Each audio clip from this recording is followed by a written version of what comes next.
Hi everyone and welcome to the 5 Paisa IPO series. ये हफ्ता IPOs के लिए काफी बजिंग है और 13 दिसंबर की डेट पर 2 आईपीओस रिलीज हो रहे हैं। एक है डॉम्स इंडस्ट्रीज लिमिटेड और दूसरा है इंडिया शेल्टर फाइनेंस कॉर्पोरेशन, जिसके बारे में हम इस वीडियो में बात करने वाले हैं।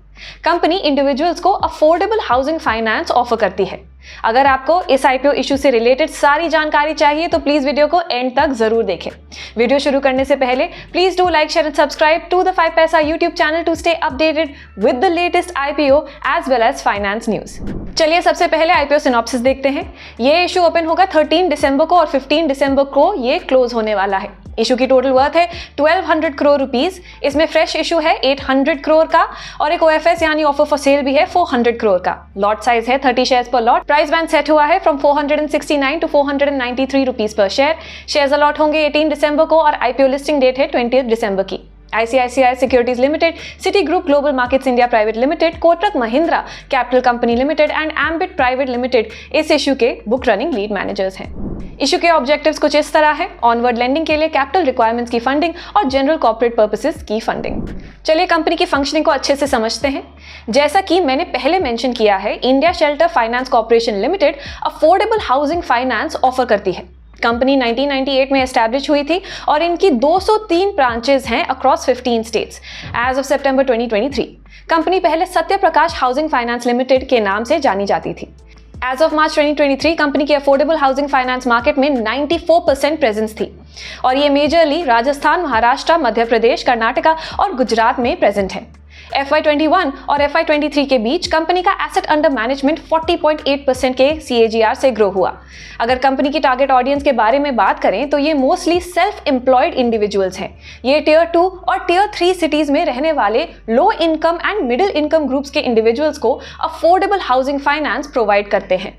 इनका टिपिकल लोन साइज ₹25 लाख से कम होता है। As of September 30, 2023, the company avails long-term funding from 234 lenders, which includes 24 scheduled commercial banks.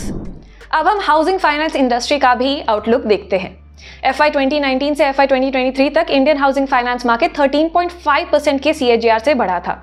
As of March 2023 overall housing finance segment का आउटस्टैंडिंग क्रेडिट था 31 लाख करोड़ रुपीस। इसमें पब्लिक सेक्टर बैंक्स का 40% market share था और housing finance corporations second number पे थे with 34% market share as of FY 2023। During FY 21-23, HFCs also witnessed a CAGR of 13% in their total credit outstanding. अब हम financials पर नजर डालते हैं। The revenue from operations was reported at 584.53 crore rupees for FY23 against 447.98 crore rupees in FY22 and 316.70 crore rupees in FY21, up by 30.48% in 1 year and 84.57% in 2 years. EBITDA amounted to 418.83 crore rupees for FY23 against 320.85 crore rupees in FY22 and 222.63 crore rupees in FY21, up by 30.54% in 1 year and 88.13% in 2 years.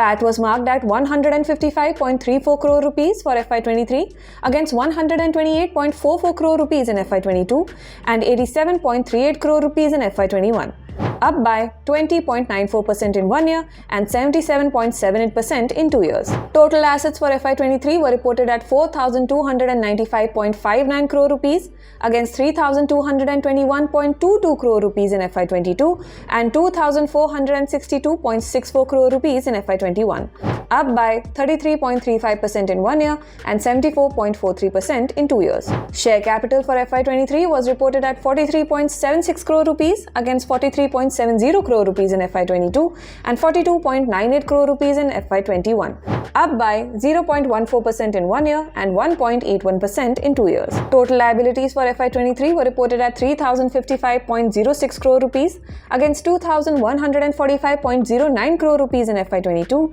and 1,525.37 crore rupees in FY21, up by 42.42% in 1 year and 100.28% in 2 years. अब बात करते हैं company से related कुछ strengths और risks के बारे में। कंपनी की सबसे पहले स्ट्रेंथ ये है कि इनका AUM हाउसिंग फाइनेंस कंपनीज में फास्टेस्ट ग्रोइंग है। इनका फिजिकल डिस्ट्रीब्यूशन नेटवर्क है जो काफी एक्सटेंसिव है और इनका इन हाउस ओरिजिनेशन मॉडल है। ये एक technology and analytics driven company है और underwriting, collection and risk management systems काफी दुरुस्त है। इनका फाइनेंसिंग प्रोफाइल डाइवर्सिफाइड है और इनकी मैनेजमेंट टीम भी एक्सपीरियंस्ड है।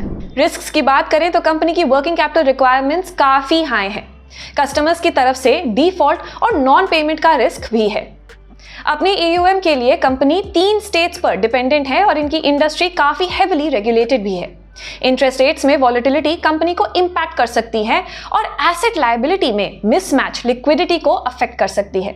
कंपनी ने प्रीवियस फाइनेंशियल ईयर्स में नेगेटिव कैश फ्लोज दिखाए हैं and lastly any downgrade in their credit ratings can impact the business operations.